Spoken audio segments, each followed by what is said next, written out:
Okay, Falcons fans, before you crucify me on today's episode of Falcons Today by Chat Sports, at least hear me out as to why I believe George Pickens could make a nice fit in Atlanta under Kevin Stefanski. And before you crutch me, you gotta just hear out the facts, because he will be one of the most sought after free agents on the market, regardless if you want him in Atlanta or not. There's going to be a team that gives a premier price to George Pickens because of his talent.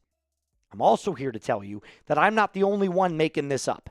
There are plenty of sources, including Pro Football Focus, Sports Illustrated, and Heavy on Sports, that all claim George Pickens is not only a tremendous wide receiver, but the perfect fit for him is in Atlanta. So on today's show, I'm going to tell you why I believe George Pickens to the Falcons could be a great thing. I'm aware of the stigma around George Pickens. I'm aware of the attitude concerns. I'm aware of how fans feel about him. I'm also here to tell you that if you want a true number 2 wide receiver, one of the best number 2s, probably the best number 2 outside of T. Higgins in the NFL, George Pickens is the guy.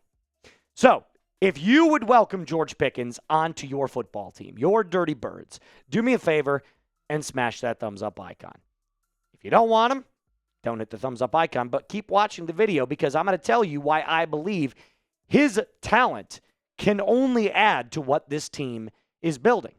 So let's start with what PFF had to say about George Pickens. If we're going to do our due diligence, if we're going to do our homework, we have to go off of what the sources are saying about why he'd be a good fit in Atlanta. Here's the full quote. The change of scenery to Dallas cemented Pickens as a bona fide elite name at the wide receiver position.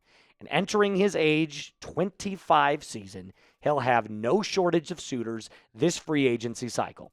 This past season, Pickens earned a career-best 87.2 PFF receiving grade, not that impressive or really that cool because you don't get paid for that, but posting top 3 marks in receiving yardage at 1,429 yards, 15-plus yards receptions, 38 of them, and the 2026 season will be an important crossroad for Michael Penix Jr.'s development as a passer. Despite leading the Power 4 in deep completions his final year at Washington, Penix ranked just below the league average in percentage of attempts 20-plus yards down the field. Thank you, Zach Robinson, entering the NFL. Pairing Pickens with London would create one of the NFL's most electric receiver duos to set the young quarterback up for success. Major thing to note there. Zach took away Michael Penix Jr., his deep ball. Took it away from him. Just said, see you later. No thank you. Dink and dunk down the field. And look, regardless of what you feel about Michael Penix Jr. and his ability to stay healthy, or how you feel about Kirk Cousins and his ability to stay on this team and lead this team, I think we can all agree Zach Robinson was not the guy to lead the Atlanta Falcons. Now you've got Kevin Stefanski. Now you've got Tommy Rees, who wants to run the football. George Pickens stretches the field. He can do it all. He can run every route. That's what makes him so incredible. He's like Drake London. He's not as good in contested catches as Drake London, but he is a remarkable talent. 93 receptions, 1,400 yards, 9 touchdowns with an average of 15.4. And I will say it until the cows come home, Falcons fans. Outside of Drake London, you don't have anybody. You've got Darnell Mooney as your number 2 wide receiver. We're not counting Kyle Pitts, tight end in this case. I know, not a traditional tight end. Outside of Kyle Pitts, let's just focus in and hone in on the wide receivers. Darnell Mooney was your number 2. He had 32 receptions for 443 yards and 1 touchdown. And then your third was David Sills. That's terrible. Pickens in London feeds families. You've got one guy on one side of the field that is unbelievable in contested catches, can run every route.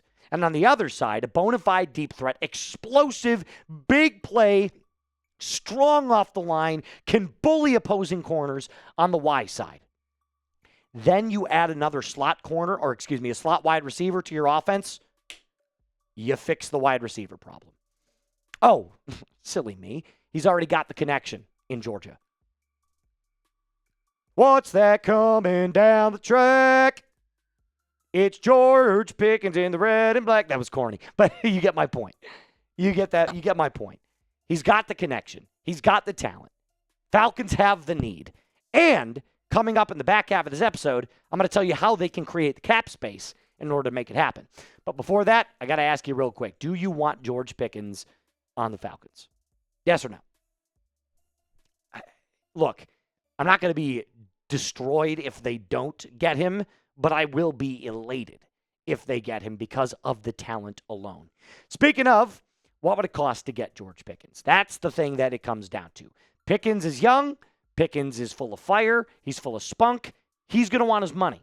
So how do you create the cap space available to go out and get a George Pickens and make it work on the books? I'll tell you this. I'll tell you that right after I tell you about our friends over at Prize Picks. The big game is right around the corner, Falcons fans. Patriots versus Seahawks. And you don't want to miss America's biggest sporting event ever.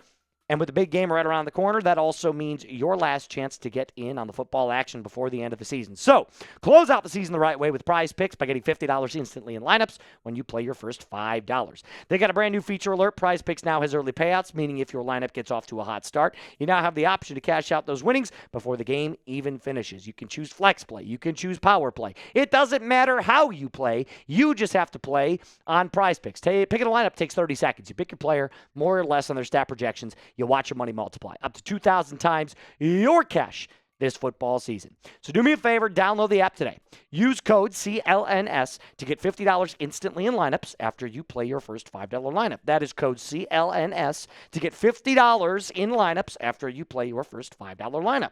Prize Picks. It is good to be right.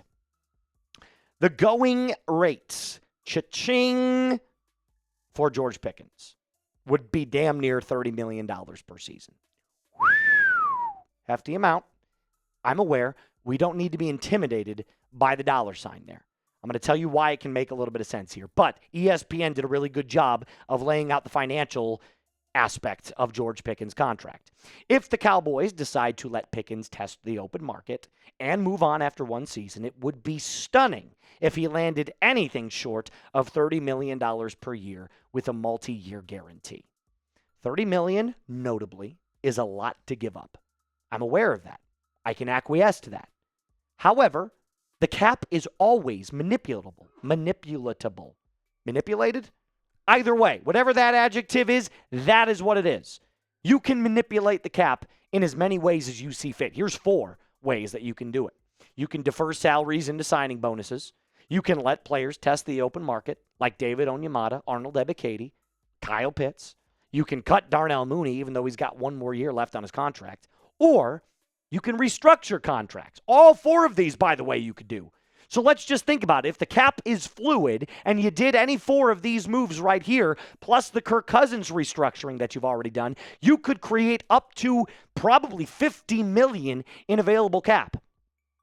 And then look, 1 year, you give George Pickens the $30 million, you restructure it down the road. You push that can down the road. Because if the opportunity to make the playoffs is here, it is going to be done with Kevin Stefanski as an offensive-minded head coach. You heard it from Matt Ryan today.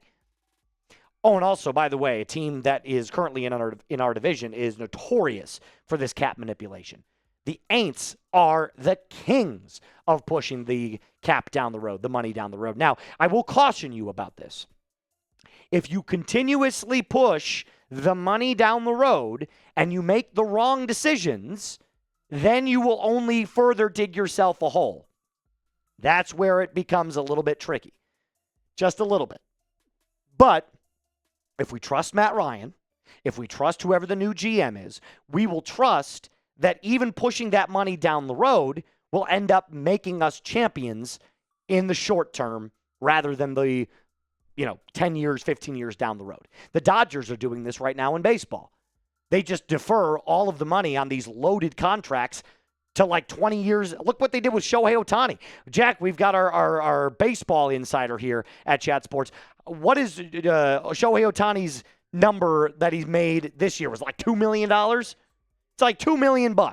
And that's a guy that's worth $70 million a year, maybe more. The best player in the game by far. So you'll see that more NFL GMs are starting to do this, where we'll just give you a shit ton up front or on the back end and just completely load one side of the contract. That's how you manipulate this cap. Just like this. Booyah. And imagine your potential wide receivers looking like this next year. What went from Drake London, Darnell Mooney, and David Sills can go to Drake London, George Pickens, and let's just say, for all shits and giggles, you draft Jeremy Bernard from Alabama to play in your slot with that second-round pick.